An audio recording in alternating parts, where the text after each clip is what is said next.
Chet Hanks, progeny of legendary white man Tom Hanks, sports a Cuban link chain, some transparent shades, and a head recently shaved. He stares into his phone camera in a recent Instagram post. He captions this photo with harrowing and prophetic words. "I have consulted with the heavens, felt a westward breeze, and walked outside of a strip club and saw my shadow. This will be a hashtag white boy summer. Hashtag I have spoken." And then Caucasian men worldwide frenzied into celebration. Fellow white boy and wife stealer Young Gravy lauded and thanked Chet Hanks for his powerful statement. Others took this as permission to not season any of their food for all of summer. Truly, it seems, till next autumn strikes, we are in the season of the white man, which is most seasons, to be fair. Hi again, guys, and time is a flat circle. That's why clocks look like that. And when old things come back around to rear their heads, we need to look to the past to prepare in the present for the oncoming future. That's why today I'm going to be giving you a refresher on what exactly white boy summer means we're in for by looking to white boy summer's past and General Blanco buffoonery. If you enjoy this video, this card at the end will take you to another one like it. Also, less than 20% of y'all are subscribed with notifications on. If you sub and hit the bell icon, you'll never miss an upload, and you can always undo it later. Now, for the uninitiated, the initial white boy summer took place in 2021. It was big news back then, as it was also the first summer where people were getting back into the swing of things post-pandemic. Maybe not post-pandemic, but we were allowed outside again, and white boys were showing out in big ways, which was a sign of the winds of change. There is a wide variety of white men in the wild, from Larry David Civil War type guys to the more traditional Chet Hanks archetype of frat bro party animal white guy. And I'll tell you, those antics really did last all summer. You know, my white fellas were getting active out there and just having the time of their lives. You know, in a way that many people who were able to get around and properly fuck around for the first time in a year worked. That said, the season came and went, and it was a novelty. It was a fun way to get back out in the world. It didn't seem to have the staying power of, say, a No Nut November, where it would make an annual return, so many of us figured that white boy summer came and went and would remain as just fond memories of the past. Turns out, there was a lot more hunger for a return to those times than we thought. This became clear with the ravenous reaction of Chet Hanks confirming the news only a few days ago. He's the groundhog of white boy summer indeed. Except when Chet sees his shadow, it actually means something. Spring coming early is an esoteric measure of time with no scientific backing to prove that a groundhog could tell that for shit. Chet's words made no comment on when the summer itself is coming, only the contents of that summer. It's social commentary. Side note, when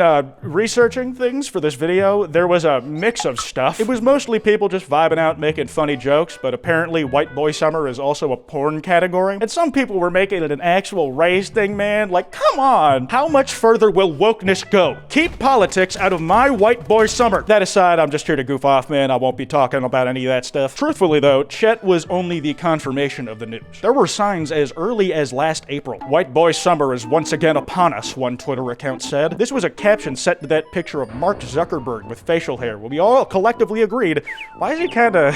We really should have sounded the alarms when we entertained the idea of Mark Zuckerberg having a glow up. This photo wasn't even real, but the concept of Mark getting facial hair and rocking a chain apparently was enough to make the difference in his physical appearance, as well as him genuinely committing to trying to beat the shit out of Elon Musk, where Mark was so confident that Elon pussied out. Somehow Zuck rehabilitated a part of his public image we didn't even know we'd be open to. The signs were there early, and now celebrations are in full swing. Ugh, the mullet whip open in the bottle was crazy enough, but then the dude, after spinning around and disorienting himself, is able to catch that open bottle without any beer escaping the container while airborne. The game truly has been stepped up. Never have I identified with the Asian half of my genetics less. My Filipino ancestors are looking down at me, wishing they could kill themselves even though they're already dead. Others started posting some of the hardest videos I've ever seen to herald the incoming season. I need to learn how to move the way these monkeys do. They're doing cooler shit than me, and they don't even speak English. They neck beers like they're made out of 70% alcohol instead of water. The lungs on that one dude chiefing a joint have to be capable of powering a hot air balloon. Not long after, a new challenger entered the ring. One that proved you need not be a young lad to participate in white boy summer. Man, the way he pulled those down was genuinely tactical. Cargo shorts are often not considered proper workplace attire, so you're gonna have to sweat it out in the summer months by pretending to have pants on. But there is no reason you should have to melt in 100-degree weather on the walk back home. Personally, I would have made it so it can detach even higher up on the legs so I could walk around in some utilitarian booty shorts. But I like men, among other things, and have an incredible ass to share with the world, so so it's not relatable to everybody. While some celebrated though, others were panicking at the prospect that they might not be allowed to participate. I hate this fucking house. My mom has just threatened to phone Chet Hanks and cancel White Boy Summer if I don't finish my vegetables. I hate it here. This is torture. Supposedly, this is what Chet said in response.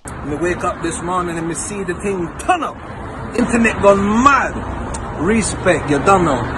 Me soon forward a yard. Booyaka, booyaka. Urgh.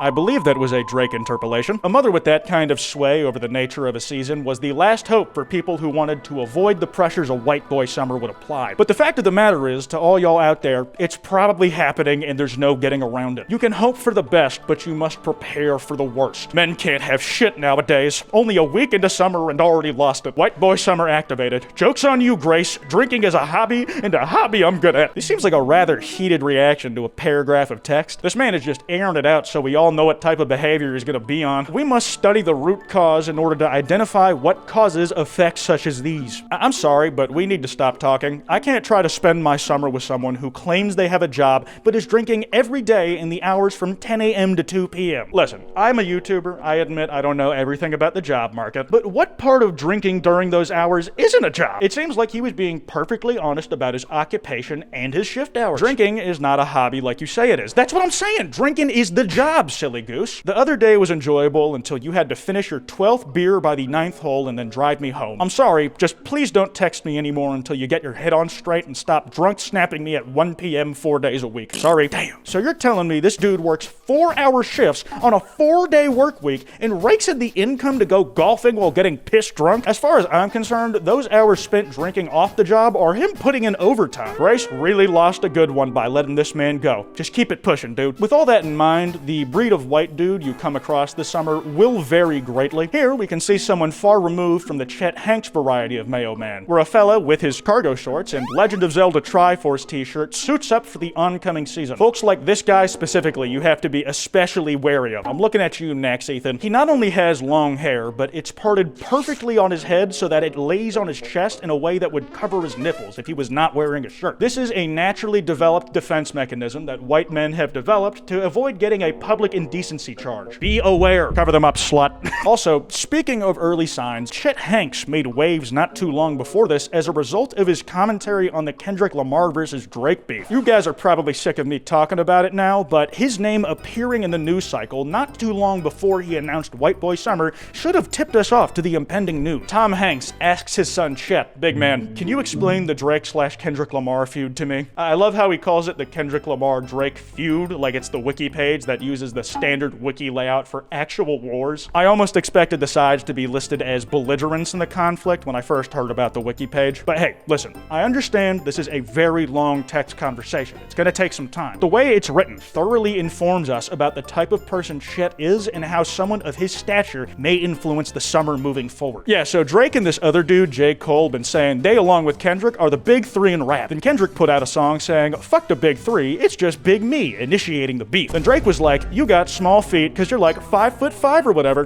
Kendrick is technically taller than this by some measures, but I will accept the 5'5" label that's been put onto him because it makes me feel better about my own 5'5" self. Then Kendrick was like, "You're a deadbeat dad," and made fun of his Canadian accent. So Drake came back and was all, "Oh yeah? Well, I heard you beat your wife." But literally like 30 seconds later, Kendrick put out a diss overshadowing Drake's diss where he pretty much methodically dismantles Drake's entire psyche. He called him a pedophile for flirting with young girls and revealed Drake had another kid that he was hiding from the world, which turned out to be false. I got chills. I could feel this monologue in my bones. It reads really similarly to how I was screaming at my stream chat about the lore of this whole thing over the last few weeks. I was making them listen whether they wanted to hear or not. This is an effect Chet has on people that you need to remain cautious of. It's part of his white boy wiles, where his apparent quirkiness compels you to almost be entranced by what he says. But do not be fooled. Drake came back and was like, "Ha ha ha, I got your ass. I had people give you false info to make you look stupid." But it didn't even matter, because then Kendrick dropped another West Coast banger. Let's be real. Tom Hanks has no idea what a song being a West Coast banger entails. Chet made a mistake of not defining his terms before he talked about them like a true scholarly white boy might. In that West Coast banger, Kendrick really went in on labeling Drake a pedophile that was pretty much the sonic equivalent of when you took me to your high school in Oakland and we walked in on the basketball game and everybody went nuts. Pulling this kind of reference to try and make your world famous famous father understand the magnitude of what we just witnessed, is another cornerstone of what you may experience in conversation with a Chet Hanks-like individual. Be wary of the types of anecdotes you hear leaving the white boy whisperer's mouth. Like, if you heard the song Kendrick dropped, you would just automatically know how to crip walk with a stank face while clutching an Oscar in each hand with Marshawn Lynch. Then dap him up and tell him town business, which solidified the win not only for Kendrick, but the entire West Coast. I know we're trying to pull out warning signs of potential white boy behavior to look out for, but another thing you can't forget to have